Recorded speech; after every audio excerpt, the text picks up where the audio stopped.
When Alex started his journey in permadeath, he never knew he was going to go through every single galaxy in No Man's Sky. And also, Alex didn't know that he was also going to figure out a way to get back to Euclid, where his journey started. It's a white star. Euclid is a white star. Euclid Galaxy. We fucking did it.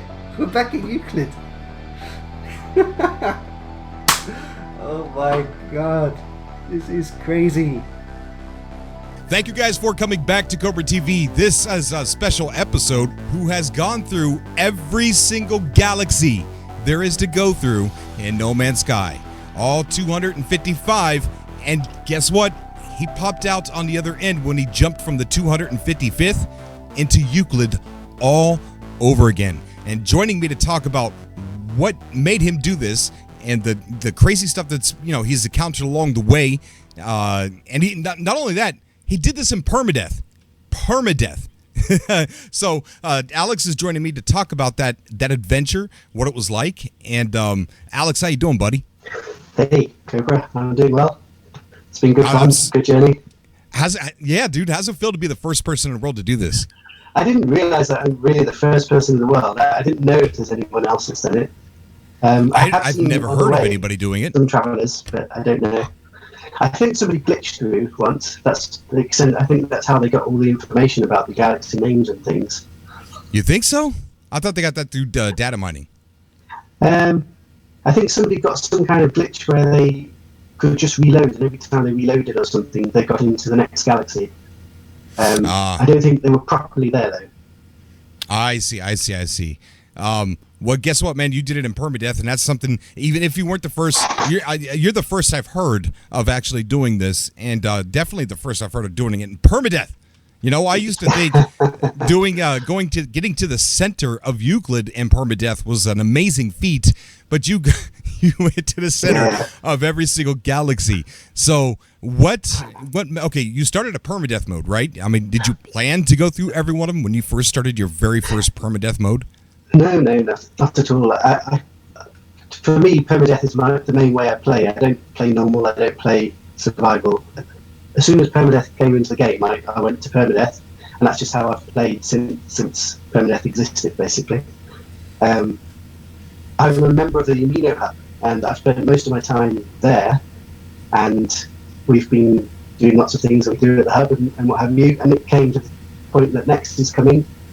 And I think about the time I decided to go on this journey, it was when they told us that essentially Next is not going to be till July. So I had a good few months. I thought, what am I going to do? Because I've kind of done most of the stuff you can do in the game, really. And I thought, let's go on a big voyage and go all the way, see what's really out there. Right. So that's when you decided to do that. What kind of, whoa, we just had a Facebook major sound wave. Let me get that off of there. That was kind of creepy.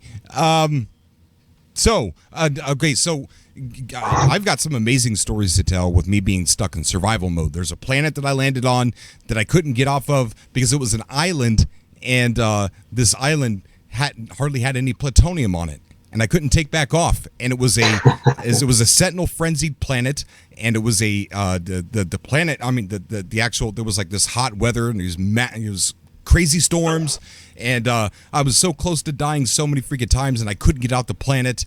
And there was these itty bitty teeny tiny pieces of plutonium scattered very sporadically, and I found the last one that I found was probably the last piece. It was just enough to get me to lift off, but I was stuck on that planet for like 6 hours straight, just doing nothing but playing, because I didn't want to walk away. I didn't want to turn it off and just know that, hey, I'm stuck on that planet. There's nothing I could do. I'm going to be in a death loop, or my survival save's over. So I imagine in permadeath, going to every single galaxy, you've had to have some similar stories like that. What situations or stories stick out in your mind with this journey? Because I know it had to have been an amazing journey for you.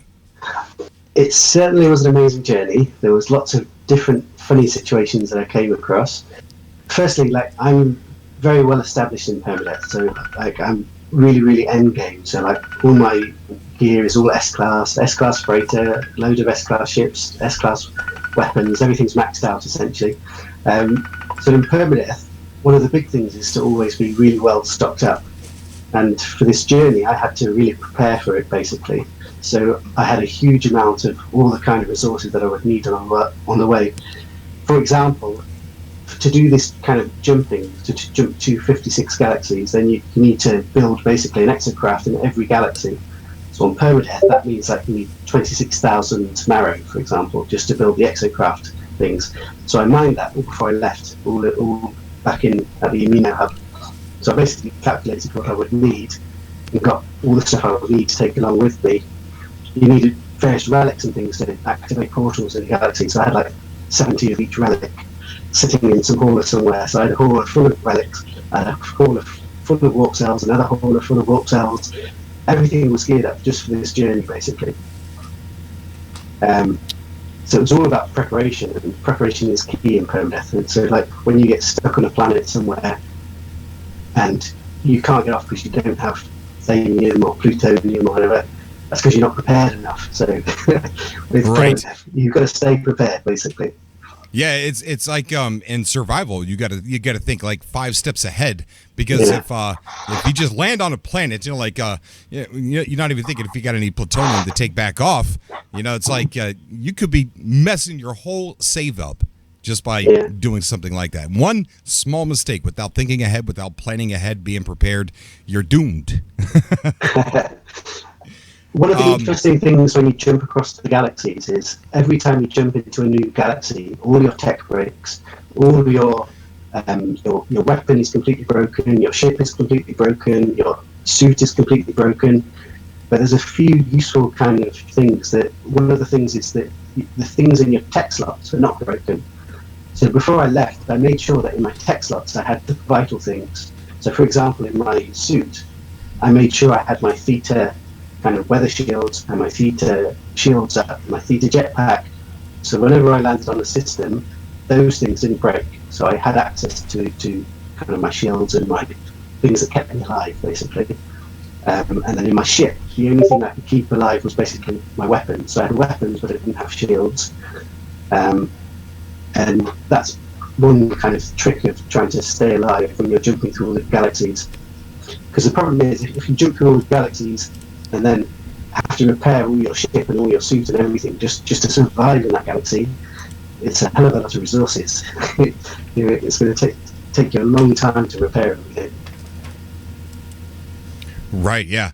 Man, that's something I never even thought of, especially because I never even dreamed of ever getting to the center in a permadeath mode or anything like that. But I never thought, wow, you'd have to make sure that you're thinking 10 steps ahead because everything's going to break, that thought wouldn't even have crossed my mind at all. So, wow.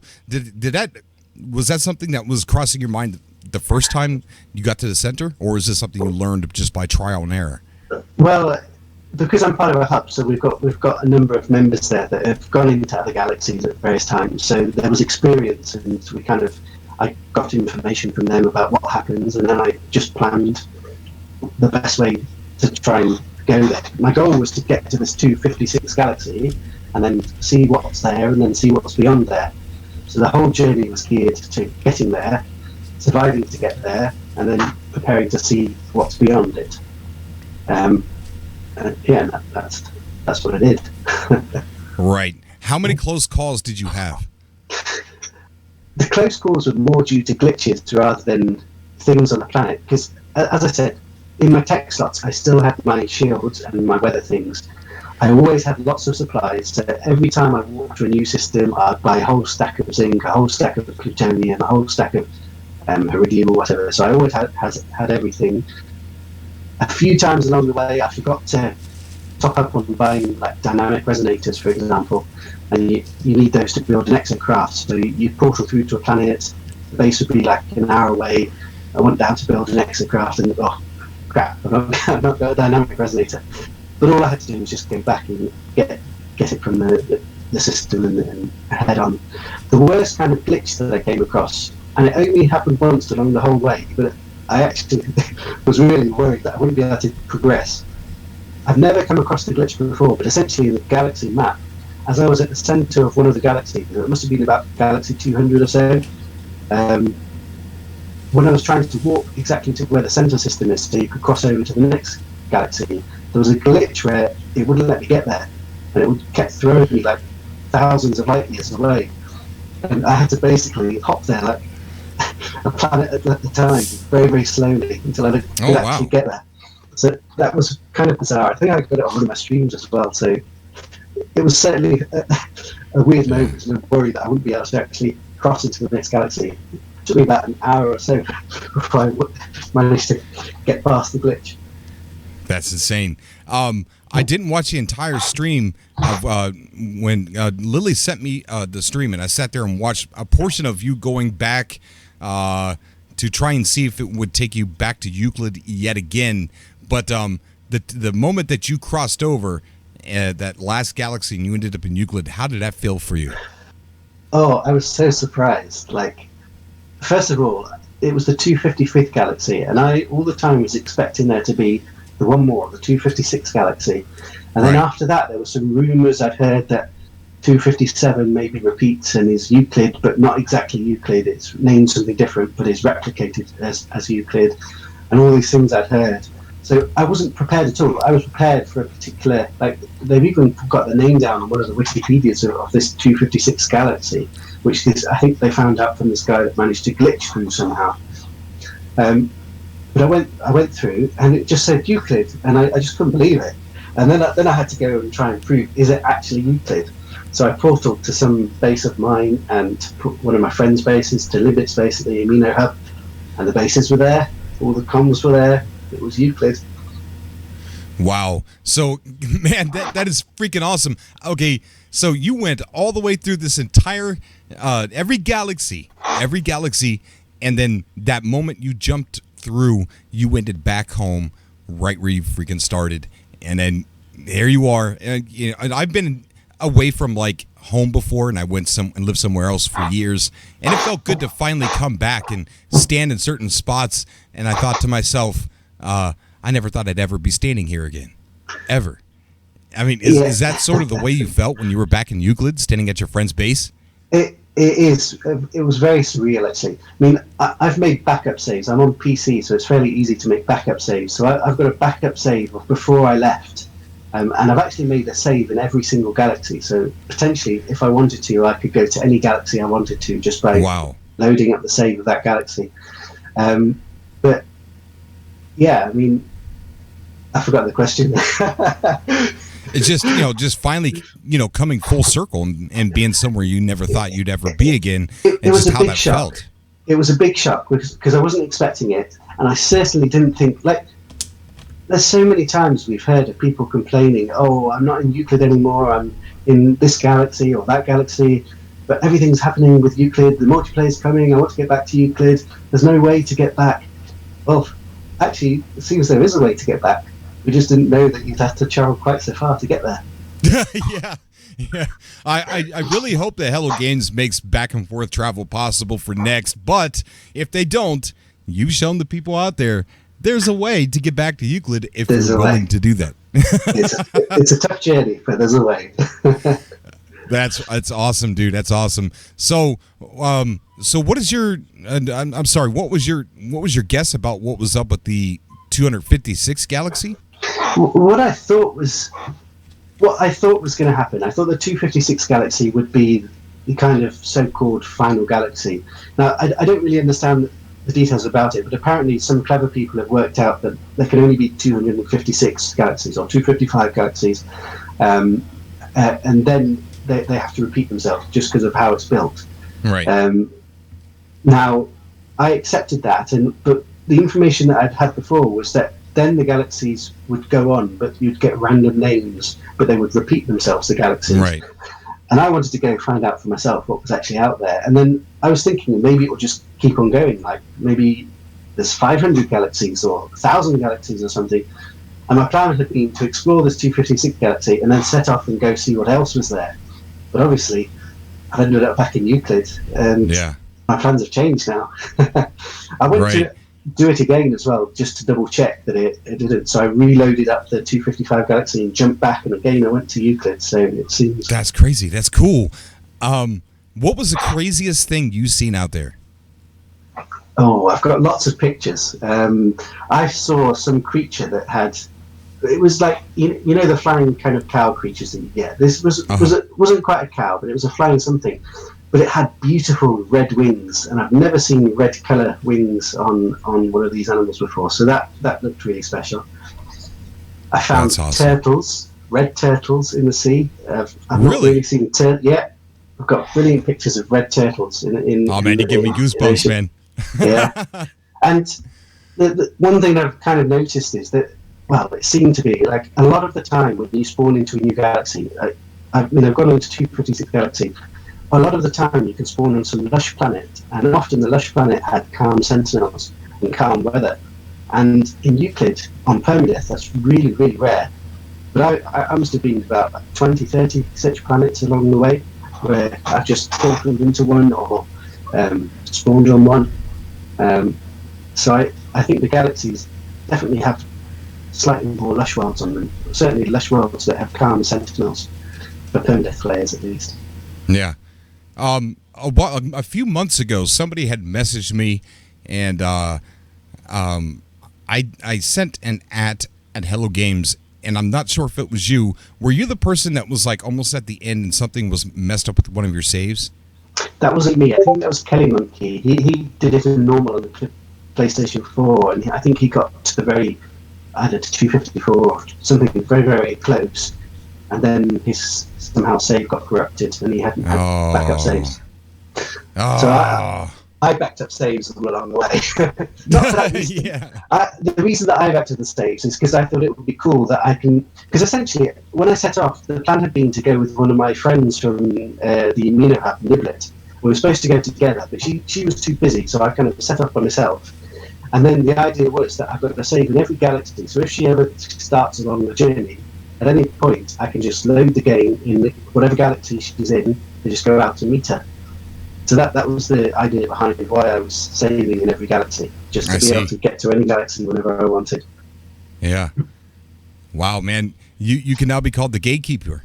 The gatekeeper, because you have a key to every galaxy right now. Yeah. One of the things that I think would be nice to next is if they do make intergalactic travel possible, then I think it should be only for those people that have actually visited those galaxies. So however far you get, you can only visit galaxies that you've already been to. So if you've visited all the galaxies, you can certainly go to any galaxy. But otherwise, you can only go to galaxies you've actually explored to yourself. I think that would be a good way to make it so that people still have to explore. You can't just go anywhere anytime. Yeah. Because did it feel like a chore to you, or did it feel like an adventure? It was a bit of both. I mean, it is. I mean, a lot of No Man's Sky. If you grind to get the best gear or do anything, there's a lot of grind to it. But that's. I mean, there's different personalities, and it suits my personality. I like grinding towards something. It took me ages, for example, to get my S-Class freighter. I think I had to do 150 battles until I actually managed to get the S-Class of the particular freighter that I wanted. But this, essentially, I've been to 256 galaxies, essentially porting to the centre of each galaxy, relocating the base of each galaxy, having all the resources, and obviously in permadeath everything's slightly more expensive, so you have to really be stocked up on everything. The hardest thing was stocking up on the marrow ball, so I had about 30,000 or so that takes forever to mine. I don't know if you've mined much marrow, but 30,000 took forever. Wow. That's absolutely insane, dude. Well, my hands are, I can't believe you did it. I'm gonna tell you right now, I don't think I would ever be able to do it. Ever. No. I'm planning. I've gone back to the 255th galaxy, which now essentially is the final galaxy, and I'm going to set up a kind of a mini hub around the actual centre of that galaxy in the jump system, where the jump system over to Euclid is. So I've already named the system like the Gateway to Euclid or something like that. Awesome. Yeah. That is so cool, man. That is so cool. One day, it's going to be awesome. Did you put a comm station down?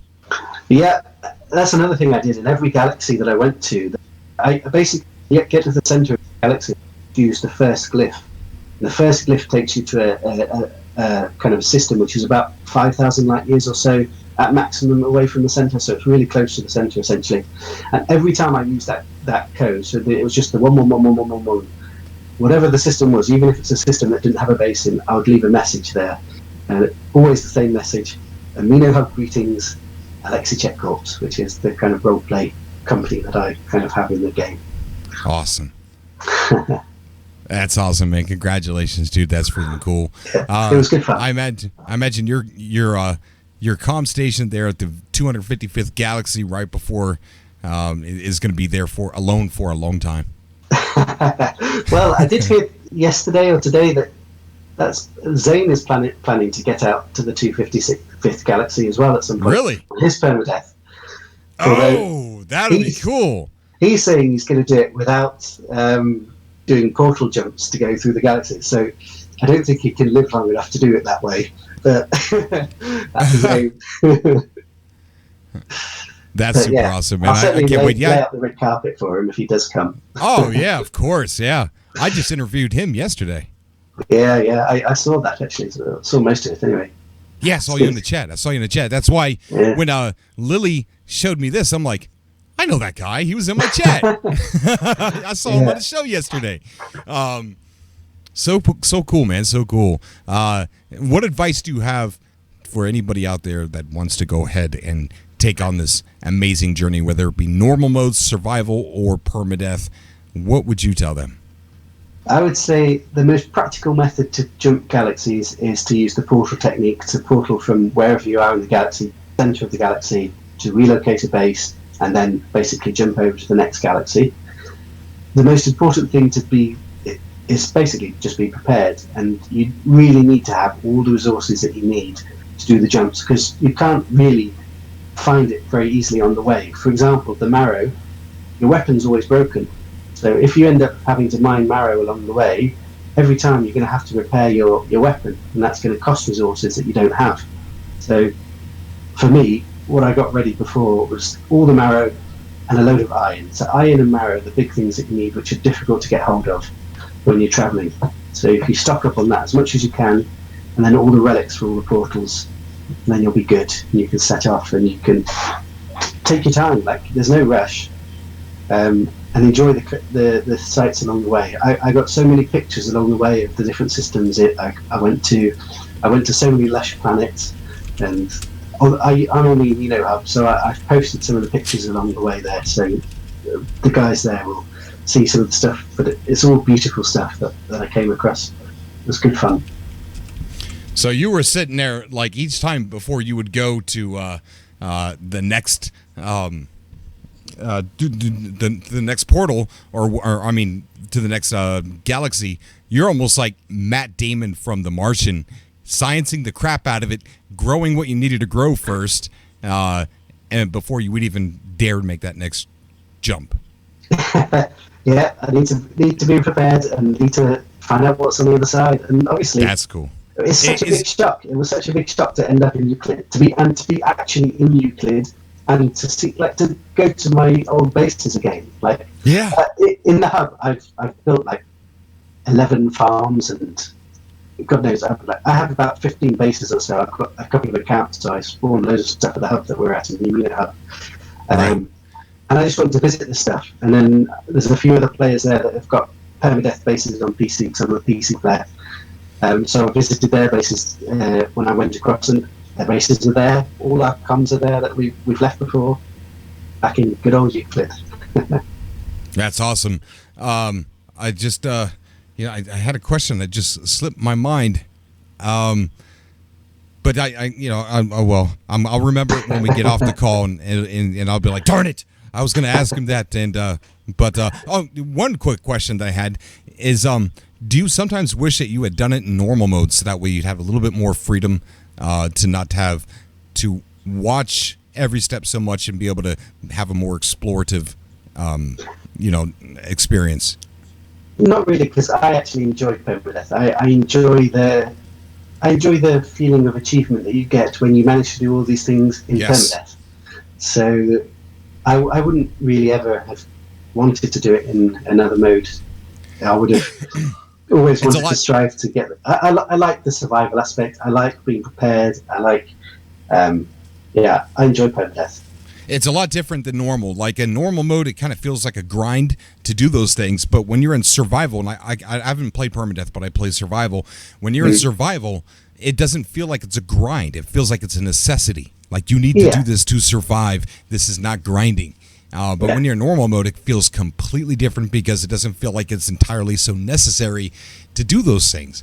But in survival, it's a necessity. And it's just a skill set. It's just learning to manage your inventory, learning to make sure you're always stocked up on resources. And it's not that different. Once you've got all your upgrades and everything, once you've got the best of everything, you're pretty much protected and safe. Yeah. So far. Next might change that. But so far, yes, I never felt in too much danger. Even though, like for example, I never repaired my weapon along the way, and every now and then, even on the streams, I would kill some sentinels just by punching them in the face. So I was too scared. I'd go after them, give them I think a couple of times I ran away, jumped through the portal to escape some sentinels. That's awesome, dude. That's awesome, man. Congratulations, dude. Quite an achievement. Definite achievement. Does Hello Games know about this? Have you tweeted them the accomplishment yet? Oh no, I'm not very. I don't have Twitter. I think Lily's it. That's how you found out. So I don't know about being. Yeah, Hello Games will know what people have made it there. They'll have records of how far people have got and stuff. True. It certainly wasn't common knowledge that you went actually back to EUCLID. I don't think anybody's ever done that. And to be honest, I don't know if it will be the same on PlayStation, for example, because, I mean, people might find different experiences. But for me, I've gone straight back to EUCLID and I've repeated it, so it's not a glitch or anything. That's just what happens. Right. I imagine it's the same. I imagine it is. Well, dude, thank you so much for coming on the Cobra TV show today and talking about this amazing journey. I'll tweet this at Hello Games. I'll also send it to them in an email because, they might not be looking at those analytics. They're busy working on the update and stuff like that, so they might not be looking at the numbers. And I think it's important for them to know because who knows what's going to happen when we get this reset. Who knows what's going to happen to all the data and this, discovered stuff. You might have to do it all over again. I hope not. Hopefully your name is still going to be hopped on, all around those other galaxies and there forever. But we'll have to wait and see about that. Alex, thank you so much for coming on the show, buddy. No problem. It was good fun. Okay, man. Take care, bud. Okay.